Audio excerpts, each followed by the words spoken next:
Salams and welcome. Thank you for joining me in another episode of the Quran in English Basics for Beginners. A'udhu billahi minash shaitanir rajim. Bismillahir rahmanir rahim. Surah 21, Surah Al-Anbiya, the Prophets. Verse number 5. Nay, they say, these are medleys of dreams. Nay, he forged it. Nay, he is but a poet. Let him then bring us a sign like the ones that were sent to prophets of old. Now, for the disbelievers to ask for a sign, a great miracle, is actually a very, very dangerous request.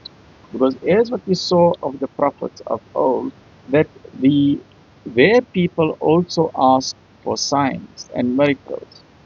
And when the Supreme Creator, Allah subhanahu wa ta'ala, God most merciful, then in fact sent an amazing miracle through his messengers and prophets, and then to the disbelievers refused to believe, then this is a dangerous event that happens.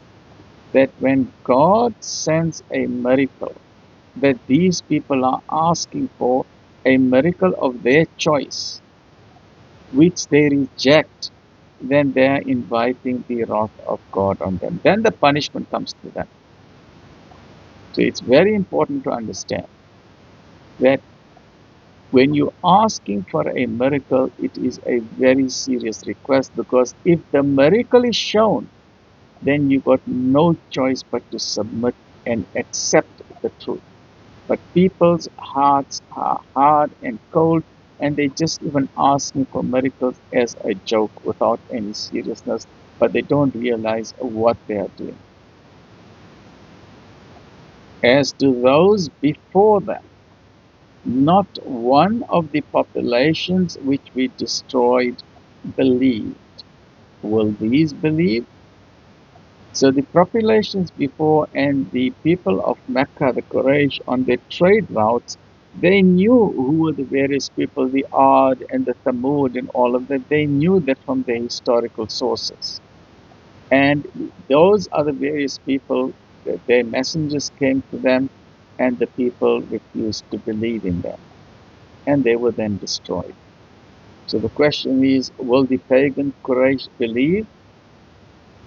And they must take a reminder from the life of Ibrahim alayhi salam, whom they recognize as their forefather because of the Kaaba in Mecca. And they know that there are similarities and parallels between the life of Ibrahim alayhi salam and Nabi Sal'lal'laa'hu A'layhi Was'sal'lam. Because Ibrahim alayhi salam was faced with idol worshippers and polytheists who used to worship idols and statues. And Prophet Mohamed was also faced with polytheists and idol worshippers who were worshipping idols, 360 statues around the Kaaba. But the Quraysh must remember that there is a lesson to learn from here, because the people of them were destroyed and Ibrahim alayhi salam prevailed. His word has prevailed while those people have disappeared. Similarly, this is a clue that the truth of Nabi Sallallahu Alaihi Wasallam, that the truth that he is coming with, will prevail. Before you also, the messengers we sent were but men, to whom we granted inspiration. If you realize this not, ask of those who possess the message. Nor did we give them bodies that ate no food, nor were they exempt from death.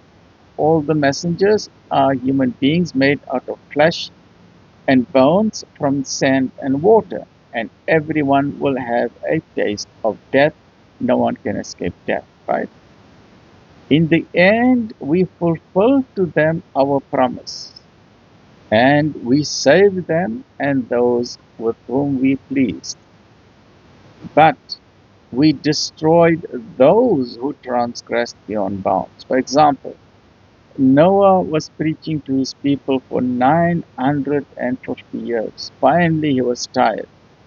And then he asked for Allah to punish the people, to get rid of all these people. And so Allah got rid of them, and we restarted mankind or humanity with the good people.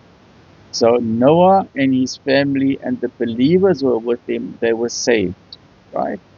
Similarly with Lut or Lot, the people who were disbelievers and who rejected faith and were involved in various abominations, they were all destroyed, while Lut alayhi salam and his remainder family members, except his wife and other believers, were then saved, and so on, right?